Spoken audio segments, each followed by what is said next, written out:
So, welcome people of the World Wide Web. This is a little bit of a different movie video. As you can see, it's obviously a James Gunn ranking. This isn't quite how this was expected to go. So, the Marvel DC Marshlands, I'll put his thing up there. We've done a little collaborative video on the Thunderbolts a while back because he asked me some questions, and he's been wanting to do like a live stream. So he said he was doing a live stream, what would have been Friday that we've just gone by, 8 p.m., ranking James Gunn's movies. So essentially, it's the three Guardians of the Galaxy movies: Sliver, Super, Suicide Squad, and the new Superman movie. It's all 7, and rate them in what order you want. I've watched them all, and then this is being recorded on the Wednesday of this week. So yeah, so I contacted him and was like, look, I've watched them all. It's great. I'm ready to go. And he says, yep, okay, that's cool. I'll send you the link. It's 8 p.m. And then he went like American time. And that's when I clicked. It was like, okay, so I'm in the UK, and which means 1 o'clock in the morning, and this is like a 1 to 2 hour live stream. So I was like, I am an hard and thought about it. I was like, I'm going to be knackered. I have to get up early anyway for some stuff, and I just like, it's going to be like 4 or 5 hours of sleep. It's going to mess me up for the weekend. So unfortunately, I had to message, we communicated. I said, look, I've made a mistake here. I didn't realise he was American, and that's where the time was. And obviously, it being Friday, if it had been slightly earlier on a weekend, I could have done it. These things happen.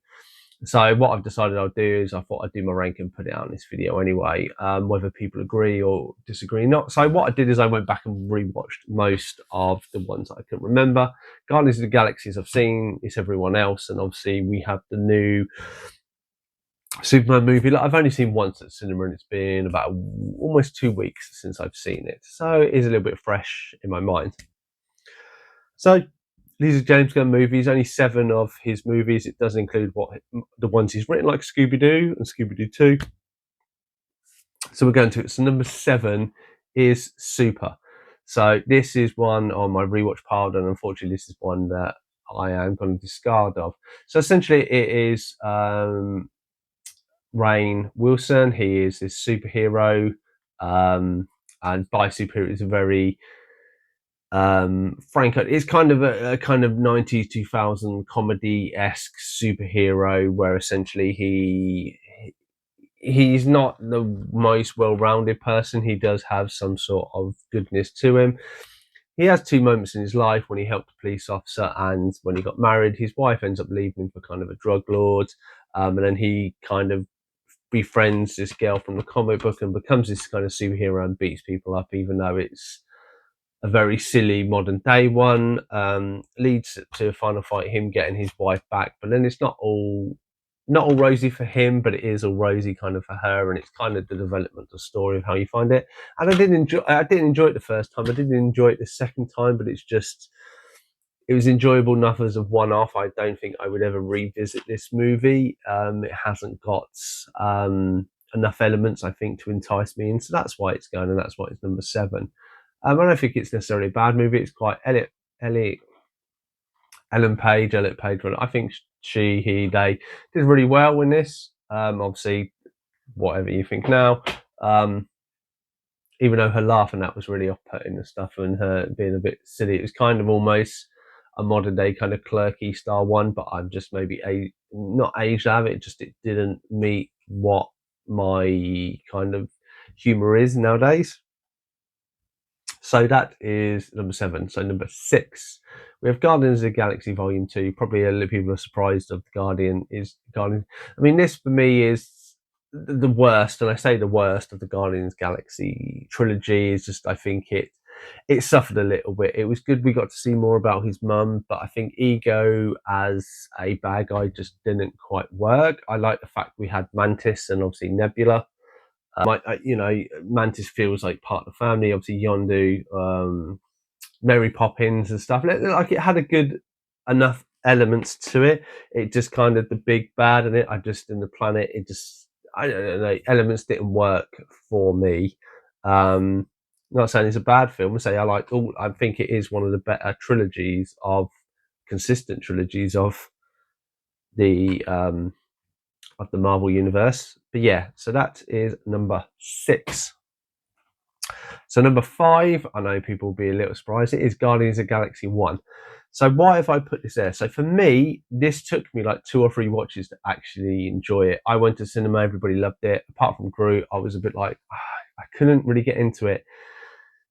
The soundtrack had me, and that is something when you rewatch a lot of his materials, you find he really is big into the music, and I think this is around the time where he definitely finds the right pacing and songs that match in with it.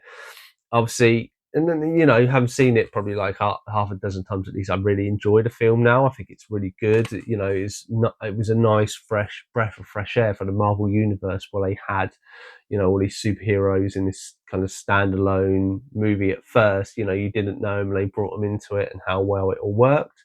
Um, but yeah, I thoroughly enjoyed it. It was but I say yeah, that is number 5. So then we get into the top 4. So 4, one that I watched last night is Sliver. So I actually really enjoyed it. I'm a big fan of Nathan Fillion.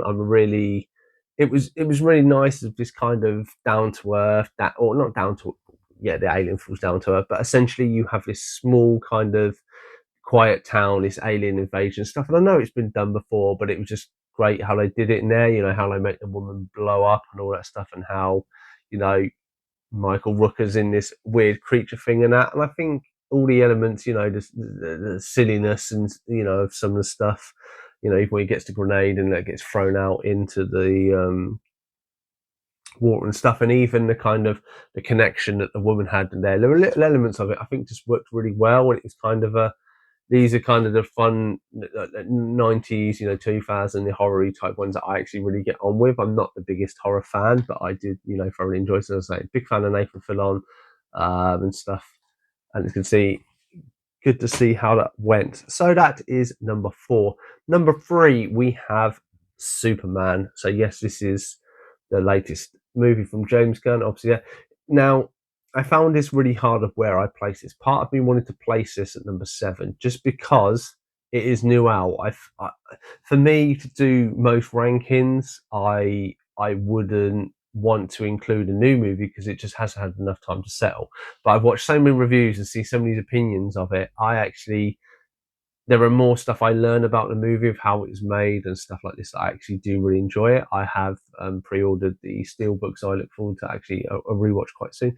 I'm a big dog lover. It's set to me, and I can take it for what it was. It is a very different Superman movie. And it isn't kind of even a Superman movie. It starts Superman, it ends Superman, and it is a jump in for this new world. There is nothing apart from obviously the dynamic of it's Clark Kent. He works at the Daily Planet, which you only kind of see one scene of Clark Kent,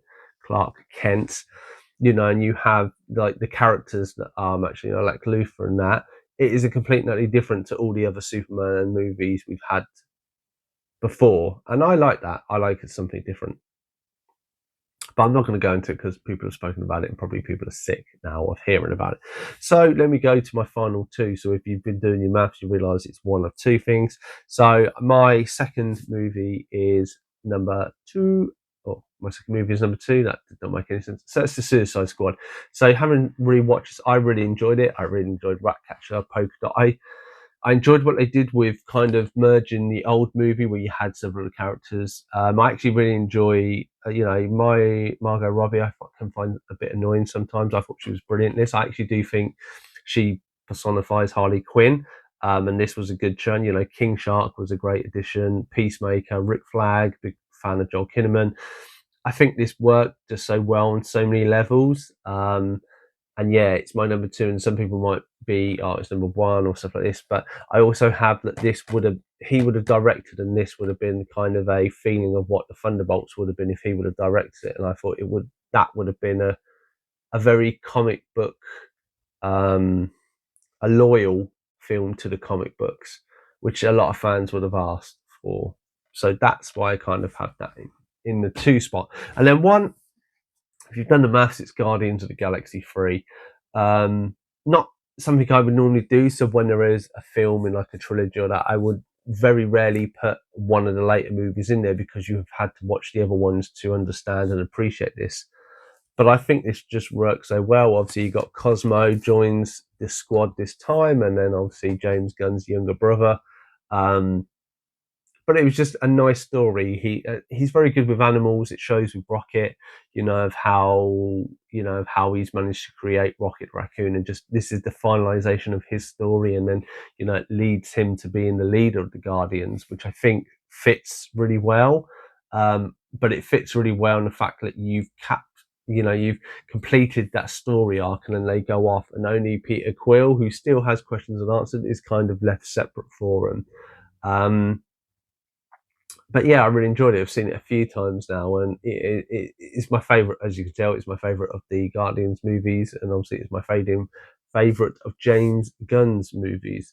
But yes, that has been. It's a short video, but yeah, that has been my ranking of 7 movies that James Gunn in. Apologies again to the Marvel and DC Marshlands that I screwed up and can't enter your live stream. I look forward to watching it and seeing what other people's opinions were, and hopefully I'll get to watch another one. Otherwise, let me know your thoughts and feelings. What order would you rank these 7 movies in? Otherwise, I've been Cypher Signal Screen Time, and I'll definitely see you in the next one.